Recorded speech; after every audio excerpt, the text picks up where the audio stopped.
Hello, আসসালামু আলাইকুম। আমি মোহাম্মদ ফেরদৌস, ট্রাভেল ইঞ্জিনিয়ার থেকে।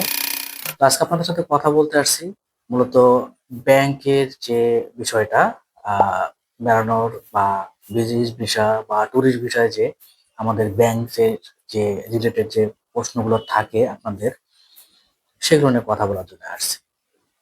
তো আপনারা নিজেরা অনেক সময় বলেন যে ট্রাভেল করার জন্য আমি কানাডা, ইউএসএ, ইউকে এইসব দেশে ভিজিট করতে চাই। এর জন্য ব্যাংকে কি পরিমাণ ব্যালেন্স থাকতে হবে, কিরকম ট্রানজাকশন থাকতে হবে, তারপর কয়টা ব্যাংক অ্যাকাউন্ট দিতে হবে, কোম্পানির ব্যাংক অ্যাকাউন্ট দিতে হবে কিনা, পার্সোনাল দিতে হবে কিনা, সেভিংস অ্যাকাউন্ট, এসব অনেক প্রশ্ন করে থাকে।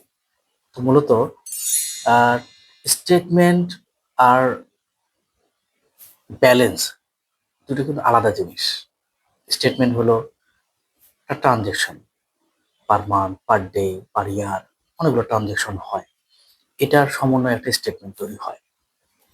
আর ব্যালেন্সটা হলো একটা গচ্ছিত একটা অ্যামাউন্ট যেটা আপনার ব্যাংকে জমা থাকে। তো এটা এখন সচরাচর আমরা যখন ব্যাংকের কোনো লেনদেন করি, ট্রানজাকশন করি, তখন ওটা একটা স্টেটমেন্ট তৈরি হয় স্বাভাবিক নিয়মে। এখন যদি আপনি বলেন যে আমি ঘুরতে যাব, কত টাকা ব্যালেন্স থাকতে হবে, কত টাকা রাখবো, এটা একটা এমন একটা প্রশ্ন হয়ে যায় যে আপনি যাওয়ার উদ্দেশ্যেই এই অ্যামাউন্টটা আপনি ব্যাংকে রাখতে যাচ্ছেন, আপনি যেন ভিসাটা পান। আসলে কিন্তু এইভাবে ভিসা হয় না। ব্যাংকের বিষয়টা কিন্তু এরকম হয় না। এটা হলো যে আপনার স্বাভাবিক নিয়ম, আপনার ব্যাংক সবকিছু চলতেছে, যেমন আপনার কোম্পানি ব্যাংক চলতেছে যেভাবে, নিজের পার্সোনাল চলতেছে যেভাবে, সেইভাবে আপনাকে রাখতে হবে, স্বাভাবিক।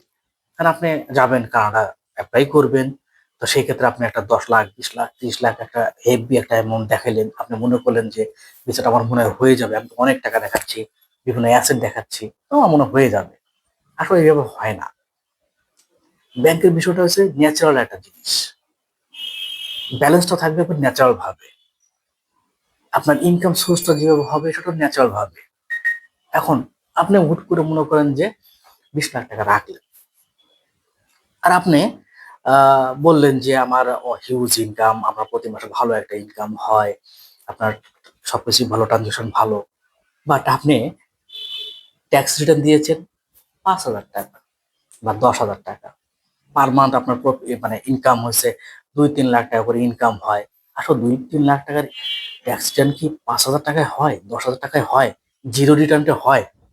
হয় না। তো আপনাদের স্টেটমেন্ট গুলো হবে স্বাভাবিক নিয়ম অনুযায়ী। আপনার একটা পারেন, একটা একটা কাজ করতে পারেন, সেটা হলো যে দীর্ঘমেয়াদী একটা প্ল্যান করতে পারেন। আপনার 6 মাস পরে বা 1 বছর পরে একটা অ্যাপ্লাই করবেন। তো সেই ক্ষেত্রে আপনি আগের থেকেই স্টেটমেন্ট গুলো ওইভাবে ট্রানজাকশন করবেন, ওইভাবে ব্যালেন্স গুলো রাখবেন। তাহলে একটা স্বাভাবিক নিয়ম যেন বোঝা যায়, এভাবে করেন। কিন্তু একবারে আপনি 5 লাখ, 10 লাখ, 20 লাখ করে ঢোকাবেন, ওরা মনে করবে যে এটা আপনি কোনো এক জায়গা থেকে টাকাটা নিয়ে এসে দিচ্ছেন ট্রাভেল ট্রাভেল করার উদ্দেশ্যে, আপনি ট্রাভেল করবেন, ওই দেশ থেকে আর ব্যাক করবেন না। এটা তো আমি বুঝবো। আমি একজন যদি ভিসা অফিসার হইতাম, আমি এটা দেখতাম হুট করে এত টাকা ঢুকছে, কিসের জন্য ঢুকলো, এর আগে তো ট্রানজেকশন এরকম টাকা নাই, হুট করে 1 মাসের মধ্যে এত টাকা ঢুকে গেল, না এটা মনে হয় কোনো একটা সন্দেহজনক কিছু আছে। আমি এটাই চিন্তা করতাম, তখন আমি রিজেক্ট করে দিতাম, আমি যদি ভিসা অফিসার হইতাম। তো আপনাদেরকে এমন ভাবে ব্যাংকের স্টেটমেন্ট বলেন, যেগুলাই বলেন না কেন, সলভেন্সি যেগুলো আছে ব্যাংকে, সেগুলো আপনাকে সেইভাবেই, মানে ন্যাচারাল নিয়মেই থাকবে, এভাবেই একটা স্টেটমেন্ট নিজে থেকেই ক্রিয়েট করবেন। এটা আপনার জন্য বেটার হবে।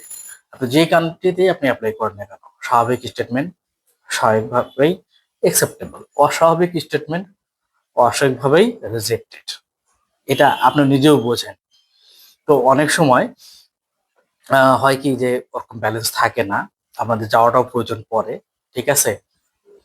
তো আপনি চাইলে 10-15 লাখ আপনি ইন করতে পারেন। তো সোর্স অফ ফান্ডটা কিন্তু আবার লাগবে।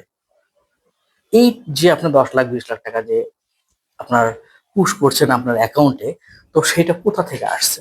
হতে পারে আপনার মনে করেন যে আরেকটা অ্যাকাউন্ট থেকে আপনি এখানে ট্রান্সফার করতেছেন, ঠিক আছে?